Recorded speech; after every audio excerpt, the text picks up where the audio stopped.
Maraming salamat po at napag-uusapan na itong anti-political dynasty law.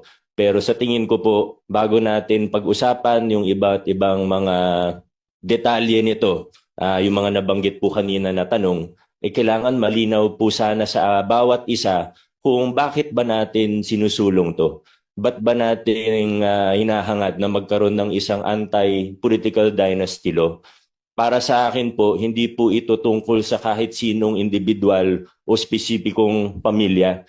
Hindi po ito laban sa isang pamilya, hindi po ito laban sa isang individual o sa isang politiko.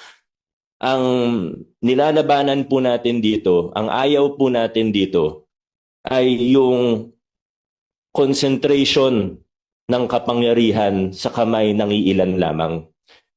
What we are against here is the concentration of power in the hands of a few political elite. Na alam po natin yan na ang nangyayari sa ating bansa. Pangalawa po, ang nilalabanan at inaayawan po natin dito ay ang paggamit ng resources ng taong bayan.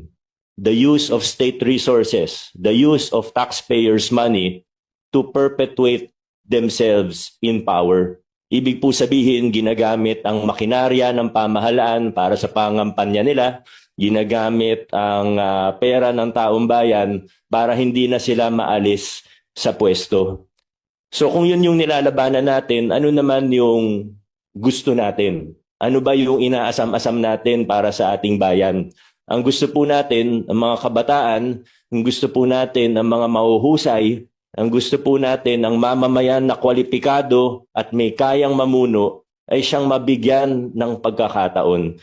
Our Constitution not only suggests, but our Constitution guarantees equal access to opportunities for public service. This is the constitutional guarantee that Congress has slept on for the last 40 years. Kaya ito po, sinusulong natin ang isang anti-political dynasty law. Gusto po natin na pag may magaling, pag may mahusay, ano man ang kanyang pangalan, ano man ang kanyang kakayahan in terms of money, pondo, kahit wala siyang sapat na, kahit kulang yung resources, walang political machinery, hindi membro ng political family, ay magkaroon siya ng pinatayan ko na yung sarili ko ng mic. Wala pang 5 minutes. Walang na magkaroon ng pagkakataon. Kasi sa kasalukuyan po nating sitwasyon, opo, paminsan-minsan may mga magagaling na galing sa political family, hindi naman po natin inatanggi yun. Alam naman po natin, totoo yan. Pero, tingnan natin yung pangkabuuan. May isang candidate